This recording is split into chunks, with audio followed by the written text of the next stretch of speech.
If you walk around with your eyes open, you'll see that the world is a pretty beautiful and very mysterious place. We can create amazing things with modern technology, but they still pale in comparison to the things created by our ancient ancestors. So join us for today's video, as we are going to take a look at some of the most unexplained ancient structures built above the sky. Machaerus. Set along the Jordan River on the eastern shore of the Dead Sea lies the scattered remnants of a palace soaked in biblical history and enigma known as Machaerus. This hilltop citadel and stronghold, now lying in ruins, is found in present-day Jordan.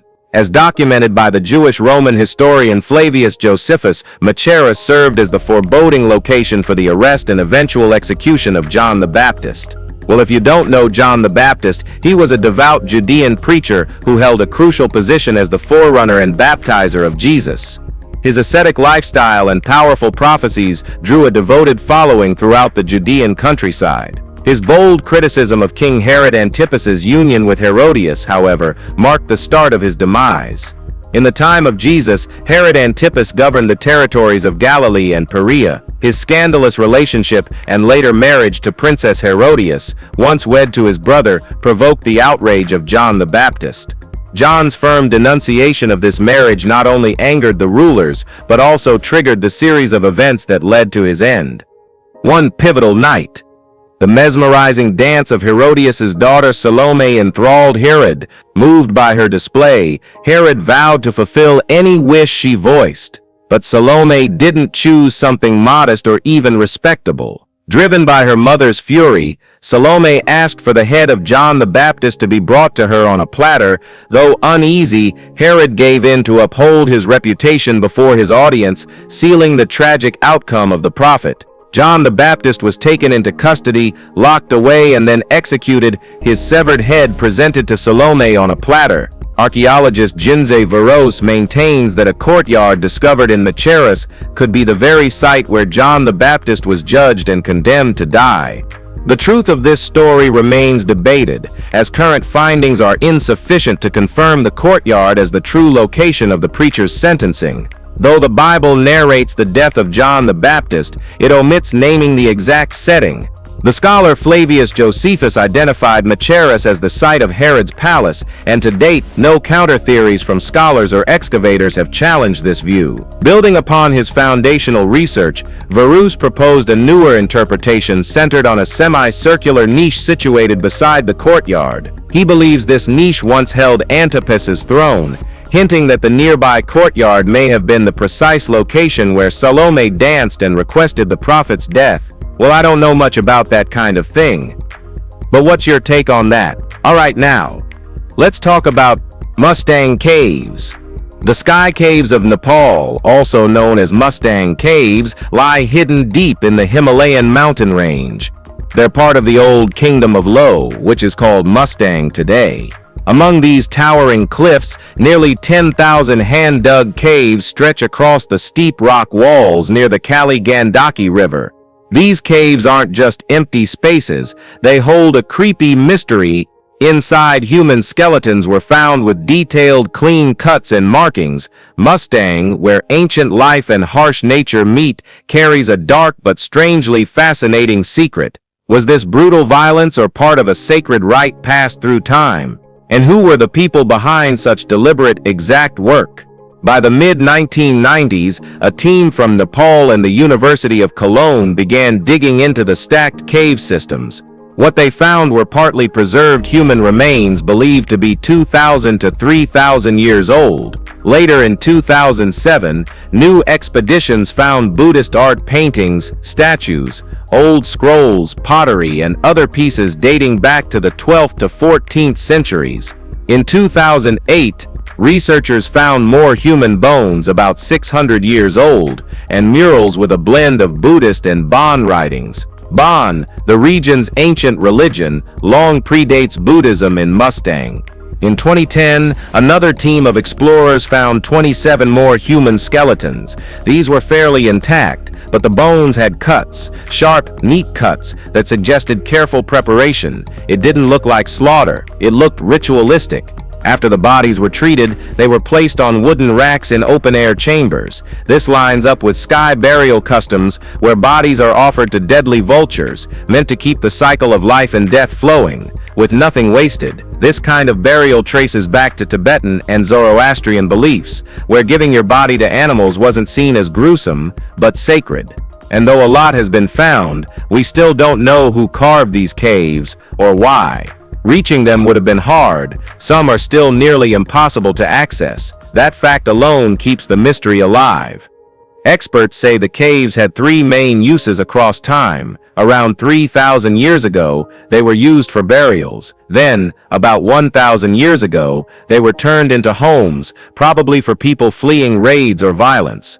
By the 1400s, people started living in ground villages, and many caves were left behind or repurposed for prayer and reflection. Some caves were even turned into full-blown monasteries like Luri Gampa and Chungsi. Inside these caves, signs of life still remain: blackened ceilings from fires, storage holes, grain bins, and sleeping areas. Some bodies were found lying on wooden beds wearing copper jewelry or glass beads. All of these points relate to ritual and belief, not just survival. One thing no one's cracked yet is how these caves were made so high up. Some are 150 feet above the ground. It's still unclear how people even climbed that high, let alone carved chambers into cliffs that now challenge trained climbers.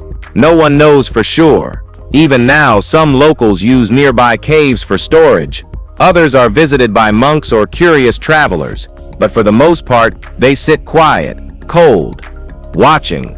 No one knows what's still hiding in the ones that haven't been opened. Mustang is unforgiving. The wind howls through canyons and past naked rock formations, and the whole place feels like it stopped in time. But that's what makes it real. It isn't polished. It's untouched. And those caves are more than just archaeological finds. They're chapters in a story we haven't finished reading. Sky burial, while rare now, is still performed in a few isolated corners of the Himalayas. Mustang, home to the endangered Himalayan griffon vulture, is one of those places. Kapilikaya Rock Tomb. Many ancient sites across the world draw us in with their buried mysteries, offering a mix of verified knowledge and puzzling clues for archaeologists to decode. Yet, a particular rock-cut tomb in Turkey's Çorum province stands out as a rare exception, mainly because of the scarcity of evidence and its unclear backstory. While most ruins provide ample material for researchers to interpret, this puzzling tomb, regarded by experts as a one-of-a-kind discovery in the area, offers little more than a single cryptic carving, leaving many questions unanswered about its background and the people who created it. Situated in a mountainous region of northern Turkey, the Kapilikaya Rock Tomb rests on a slope bordered by rugged cliffs. The name Kapilikaya translates to rock with a door, which is exactly how it appears when you come face to face with the isolated site. The tomb is believed to date to the 2nd century BC and is thought to have been constructed during the Hellenistic era, although some modern Turks argue it may have Roman roots. Rising above a shallow stream flowing beneath a wooded slope, a narrow track curves along the rocky ridge and eventually climbs to a small landing and steps that lead directly to the tomb's face. The tomb itself is cube-shaped and chiseled into the rock face.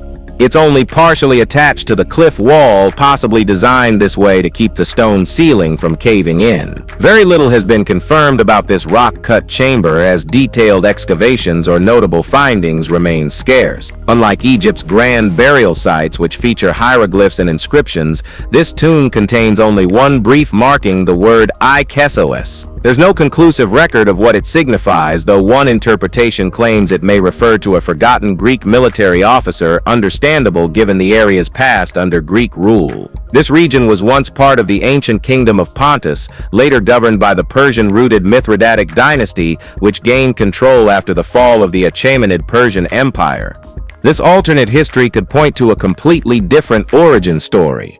The tomb's style is similar to other burial structures from areas once dominated by the Pontic kings. Still, the person who commissioned the tomb, or the one it was made for, remains unknown. Considering its careful design, it was likely built for someone of importance, yet the lack of longer inscriptions or nearby related monuments hints that it may have held value only to a small, close-knit group tied to the buried individual. It probably wasn't meant to serve as a major royal or national landmark recognized across a broader state or culture. This detail leads to the idea that the tomb was more of a personal tribute than a public monument, and without a doubt, it's super amazing. Mount Nemrut. Mount Nemrut, also known as Nemrut Dağ, rises from the jagged landscape of southeastern Turkey, towering at nearly 7,000 feet. At its peak sits an eerie and monumental gathering of colossal stone statues, enigmatic figures believed to be among the most puzzling ever raised in ancient times. These weathered giants are thought to stand eternal guard over the royal tomb of King Antiochus I of Commagene, whose burial is dated to the 1st century BC. But was the king truly entombed at this lofty summit?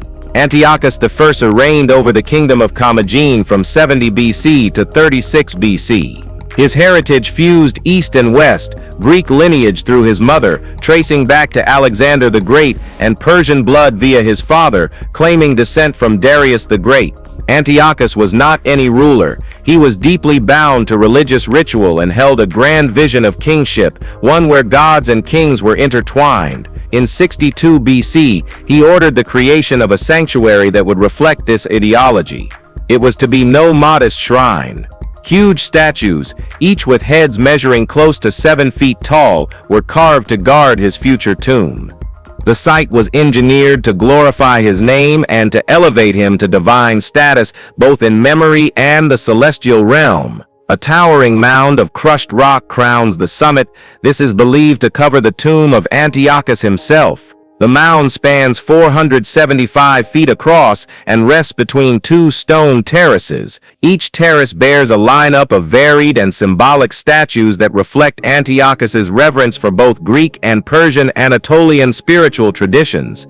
The lineup includes deities such as Zeus and Apollo, alongside Eastern gods like Oromazdes and Mithras. Lions and eagles are stationed beside them, symbols of sovereignty and celestial guardianship. Amid this divine assembly sits the statue of the king himself. On the western terrace, a particularly striking element draws the eye, a lion positioned within a star chart. This celestial arrangement is believed to represent the night sky as it appeared on July 7, 62 BC, possibly commemorating the sanctuary's dedication. Historians and astronomers alike suggest that this section of the site was used for religious ceremonies with astrological significance. Which raises the question, what deeper message was encoded into these star-driven features at a supposed burial ground? Antiochus's fascination with the cosmos wasn't superficial. He harbored a serious interest in esoteric astronomy, which led him to implement a calendar reform. The traditional Commagenian calendar, once based on the sun and moon, was aligned instead with the Sirius and Orion constellations, echoing the timekeeping system of ancient Egypt. This synchronization wasn't just about practicality, it pointed to a spiritual framework that aimed to link earthly rulership with the rhythm of the heavens. Before his death, Antiochus issued detailed instructions. Annual festivals were to be held at the sanctuary, both to honor him and to unite the kingdom in collective memory. Priests appointed by the king were tasked with conducting sacrifices and rituals to keep his presence alive beyond the grave. But as time marched on, this sacred space slipped into obscurity. Centuries passed, the cult faded, and the mountaintop was left to the mercy of wind and time. It wasn't until 1883 that a German archaeologist brought Mount Nemrut back into the consciousness of the modern world. Excavations in the 20th century revealed the site's architectural genius and spiritual magnitude. Yet despite all efforts, the actual tomb of the king has never been found. The question remains, is the mound truly his final resting place, or merely a symbol of his desired immortality? Sky Fortress of Cuelap. In the northern parts of Peru, beyond the long shadow of the famous ruins of Machu Picchu, lies another ancient marvel that has endured the passage of time, Cuelap. Though it hasn't gained the same level of recognition, Cuelap carries an air of mystery and grandeur much like Machu Picchu. It's believed to have been the main hub of the Chachapoyas, an indigenous group once strong enough to resist the mighty Inca Empire until they were conquered and their stronghold left deserted by the early 1500s. But who exactly were these people, and were they the ones who built this long-forgotten site? Cuelap sits where dense rainforest merges with the slopes of the Andes, nearly 10,000 feet above sea level. The site is built from ancient stonework and was once the heart of the Chachapoya civilization, also called the Cloud People. They likely chose this high ground not just for religious closeness to the sky and their gods, but also for its military advantage. One of Cuelap's most notable features is its enormous stone walls, some rising as high as 60 feet, designed to repel any attackers. Its entrance is a tight corridor that becomes narrower the deeper you go, a tactical design to slow down enemies and make defense easier. Still, scholars now think the site was mostly residential, not meant as a battleground. Though it's often called a fortress because of its construction, its main purpose seems to have been for daily life. Inside the thick walls are over 400 structures, homes, ritual buildings, and storage spaces.